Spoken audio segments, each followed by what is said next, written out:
Porque si nos recordamos cuando Dios fue crucificado, sé que muchos les remueven la conciencia de que el Dios de Dios ser crucificado por nuestros pecados, y nosotros hoy en día vivimos una vida feliz de que no nos preocupamos. Hoy en día matar es algo normal, de que agarrar la pistola, papá, ya estuvo.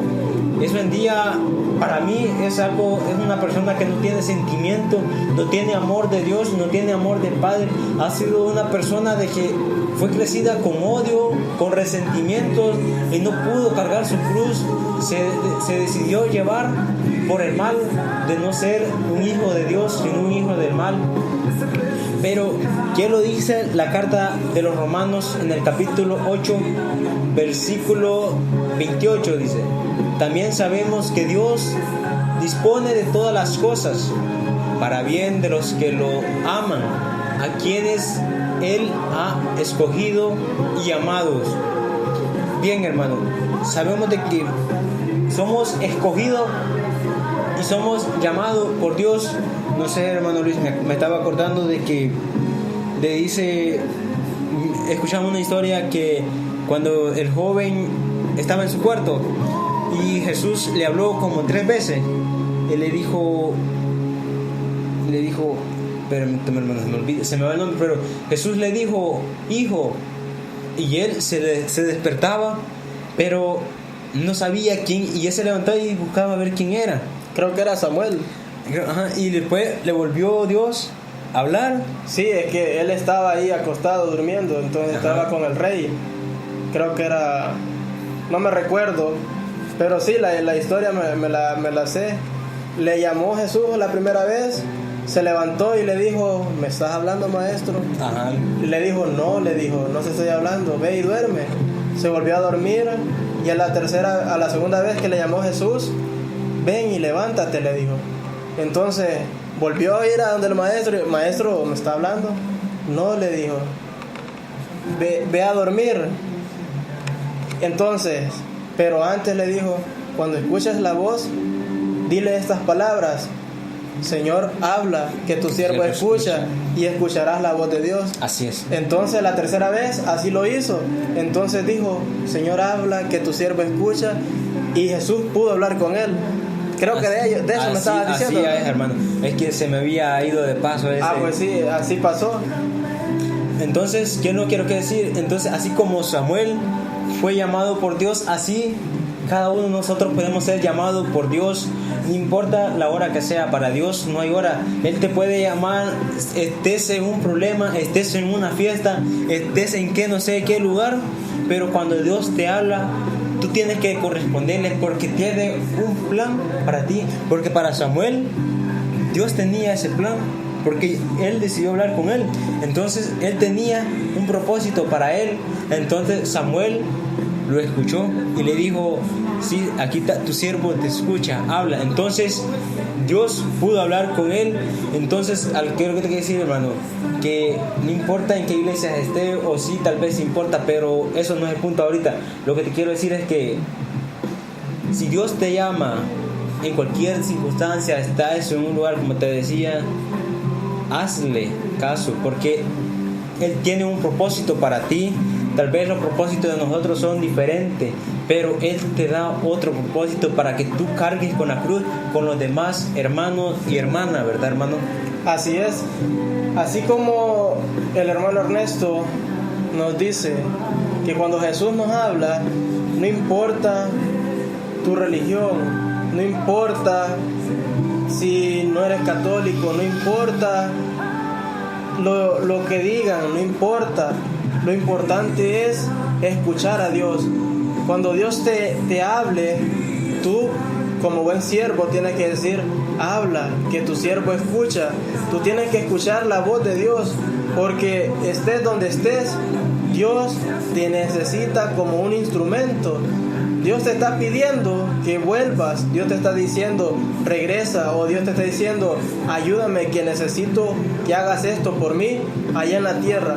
Entonces Dios tiene un propósito, Dios tiene aquello que es tan bello que te dice, tú tienes una misión, tienes que cumplirla a nombre mío. Todo aquello que nosotros hagamos en nuestro diario vivir tiene que ir con el primeramente Dios. ¿Se hará capaz o será así? Así como los viejitos decían, que ahora son pocos también los jóvenes que lo hacemos, que cuando nosotros nos tomamos un medicamento en el nombre de Dios. Entonces, pueda que parezca solamente unas palabras, pero cuando va inyectada con fe, esas palabras se convierten en una oración a Cristo, y que esa medicina es la llaga de Cristo que nosotros nos va a sanar. Entonces tenemos aquella fe que con esas palabras, en el nombre de Dios, esta medicina será la que yo necesite para levantarme. Entonces, si Dios te está llamando en la iglesia que estés, si Dios te está llamando en la comunidad en la que estás, si Dios te está diciendo, ven hijo, que necesito de ti, escucha la voz de Dios. Creo que ese sería un tema para profundizar, escuchar la voz de Dios, porque cargar con la cruz y escuchar a Cristo es muy importante.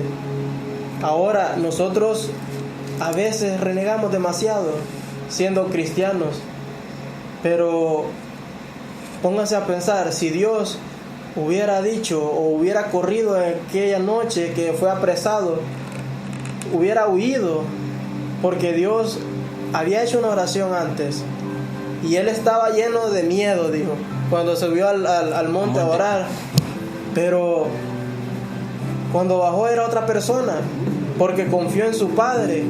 Entonces me recuerda a algo que cuando dicen, pero si ¿qué padre permitiría que su hijo muriera por salvarnos a nosotros? Porque le puedo preguntar si usted es padre o usted es madre, y le digo, usted tiene que sacrificar a su hijo para alabar a Dios, y que Dios hace ese mandato en usted, le apuesto que no lo haría. Pero una persona que sí lo hizo, y es nuestro padre Abraham. Abraham llevó a su hijo, iba con sus 2 hijos, parece, ¿verdad?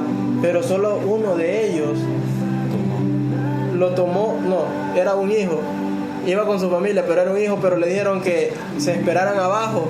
Entonces subió con su hijo único, su único hijo, Abraham, y le dijo a su esposa que iba a ir a alabar a Dios, pero más no sabía que Dios le había dicho, tienes que sacrificar a tu hijo en nombre mío, ¿verdad?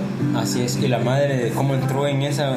Entonces ella solo se quedó, y cuando llegó Jesús allá arriba, le pregunta al hijo, Padre, ¿dónde está el cordero para sacrificarlo? Y él dijo, Dios proveerá.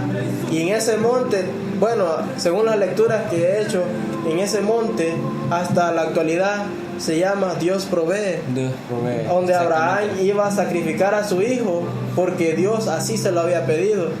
Pero resulta que vieron a un cordero enredado en unos arbustos, y después de la oración que hizo Abraham, Dios proveerá, y escuchó un ángel que le dijo, no lo hagas, ahí está el cordero, haz el sacrificio.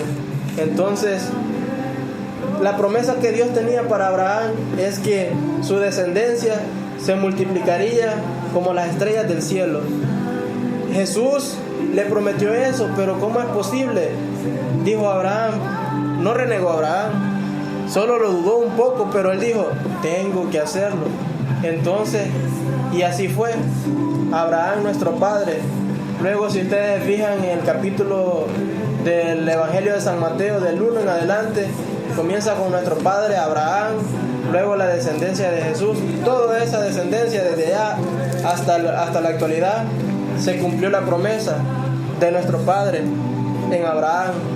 Así que Abraham es nuestro padre en la fe. De ahí todo el Evangelio de San Mateo, el primer capítulo habla de eso, de la historia de Dios. Pero ¿a qué lleva esto? Que nosotros renegamos, que qué padre fuera capaz de sacrificar a su hijo. Jesús lo hizo con un propósito, porque Jesús envió al Cordero a ser sacrificado para que su sangre fuera derramada para el perdón de nuestros pecados. Jesús llevaba un propósito en esta tierra. Dios lo había mandado como el Cordero que iba a reivindicarnos con Dios, que nos iba a conectar con nuestro Padre nuevamente después de que Adán y Eva tuvieron aquella dificultad. En el Génesis podemos ver la dificultad que ellos tuvieron por la fruta prohibida, ¿verdad? Entonces ahí comenzó el pecado y dicen que solo lo escuchaban pero nadie lo veía. Cuando le hablaba a Adán, y entre los arbustos se escondía porque no sabía quién era. Entonces Jesús vino a reivindicar el pecado y poder ser el puente entre nuestro Padre y nosotros. Así como el Espíritu Santo es el puente entre nosotros, así Jesús sirvió de puente para perdonar nuestros pecados y tener esa comunicación, porque Jesús era el camino, la verdad y la vida. Entonces Jesús cargó con ese madero, Jesús cargó con su cruz, y no solo con su cruz, sino que con tu cruz, con mi cruz. Y ahora que nosotros no queremos cargar con nuestra cruz, se nos hace algo egoístas, porque Dios nos dio su cruz para poder purificarnos, digamos, porque por medio de esa cruz va a ser nuestro puente. Esa cruz que nosotros llevamos va a ser la que nos dé la fortaleza cuando nosotros hablamos de la debilidad, y cuando nosotros llevamos la cruz y nos sentimos débiles, que caemos. Recuerden que en la debilidad la fuerza que viene de lo alto la superará. Esa debilidad los hará fuertes, no importa si es bastante, así será la fortaleza que Dios enviará del cielo. Entonces Dios a través del madero nos está diciendo: sigan mis pasos, sigan y caminen junto a mí. Despójense de todo, despójense de aquel famoso yo primero, el egocéntrico. Cuando Jesús dice niéguense a sí mismos, quiere decir háganse humildes, no sean prepotentes. La humildad tiene que salir del corazón y reflejarse en aquella mirada que es la ventana de nuestra alma, ¿verdad, hermano Ernesto? Entonces debemos de ser humildes, no debemos de ser prepotentes, no debemos de ser egoístas. Aunque nosotros demos consejos de no ser egoístas, pero si nosotros no lo practicamos, no estamos haciendo nada. Si en la audiencia nosotros como predicadores decimos y hablamos del egoísmo, pero nosotros somos más egoístas, más prepotentes, de nada nos sirve, porque la comunidad o aquel grupito de hermanos se dará cuenta de que es más egoísta el que habla y habla de cambiar del egoísmo, que yo para qué lo voy a practicar si se supone que en él veo a alguien mejor. Entonces hay que ser humildes, que la humildad se vea en su mirada, que no se vea la prepotencia. Hay que ser humildes, eso dice, despójense de sí mismos, porque ahora serán instrumentos de Dios, porque a través de esa cruz van a aprender mucho, van a ir aprendiendo a ser fuertes, van a ir aprendiendo a hacer cosas que ustedes creen imposibles. Entonces eso viene a mi mente, que nosotros debemos ser humildes. Hoy me pasó algo, estaba en una farmacia, estaba comprando un medicamento y se acercó una niña, y esa niña yo no la conocía, creo que tenía de 3 a 4 años. Entonces esa niña se acercó, me abrazó y yo, hola, ¿cómo estás? Entonces, ¿qué tal? Y le di un abrazo, ¿verdad? ¿Andas con tu mamá? Sí, me dijo. Entonces yo le hablé y le di esa confianza a la niña como la que ella me dio en ese abrazo. Entonces se lo regresé. Pero yo una vez me fijé que cuando un niño abraza a otra persona desconocida, a veces le dicen, sí, ándate para allá. La desprecia. Pero yo vi que, como dice Jesús, que vengan los niños a mí. Yo sentí que Jesús había enviado a esa niña para decirme que sea fuerte en mi enfermedad.